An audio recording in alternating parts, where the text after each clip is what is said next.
স্বামীর জন্য আমি লাশ দেখতে পাই, এটাই আমার সরকারের কাছ থেকে দাবি। দীর্ঘ 11 মাস পর ঠাকুরগাঁয়ের দরিদ্র কৃষক আজিজুর রহমানকে শেষবারের মতো দেখার সুযোগ পাচ্ছে তার স্ত্রী ও সন্তানেরা। তবে জীবিত অবস্থায় নয়, ভারত থেকে দেশে আসছে তার নিথর মরদেহ।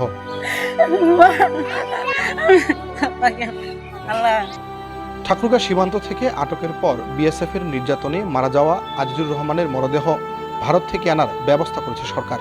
ঠাকুরগাঁ 50 বিজিবির আন্তরিক প্রচেষ্টায় বাংলাবান্ধা স্থলবন্দর দিয়ে তার মরদেহ আসার কথা রয়েছে আগামীকাল শুক্রবার। আমার বাবার লাশটা সরকারি খরচায় পঞ্চগড়ে আইসা পৌঁছেছে। এর আগে আজিজুরকে শেষবার দেখার জন্য আপত্তি জানিয়েছিল তার স্ত্রী সন্তানেরা। এ খবর প্রচার করে উত্তরবঙ্গ সংবাদ। এরপরেই বিষয়টি নজরে আসে স্থানীয় প্রশাসনের। আমার বাবা 11 মাস ধরে ভারতের জেলখানায়। ঈদের পরের দিন আমরা শুনি আমার বাবা মারা গেছে। সরকারি খরচাপাতিতে আমার বাবার লাশ পঞ্চগড়ে এসে পৌঁছাচ্ছে।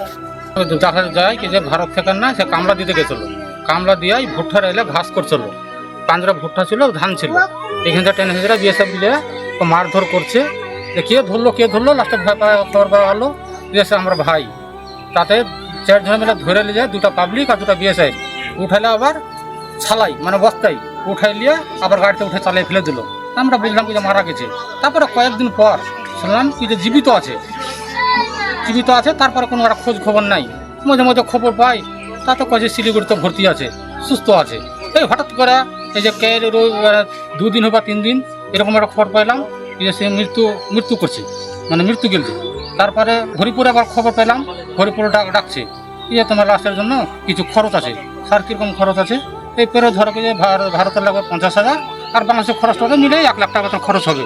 আমার দ্বারা সম্ভব নয়, গেরামালাকে বসবো, যে গেরামালা অনুমতি দেয় তাহলে আমার ভাইকে নিয়ে আমরা ব্যবস্থা করবো।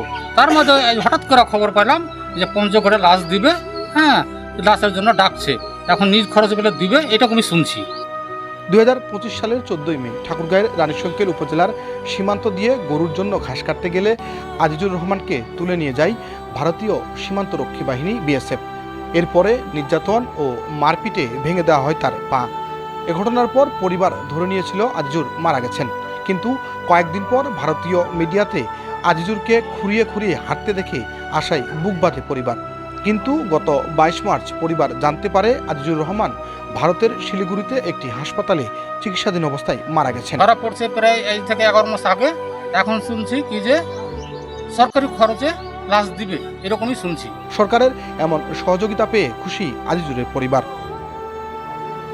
আল মামুন জীবন, উত্তরবঙ্গ সংবাদ, ঠাকুরগাঁও।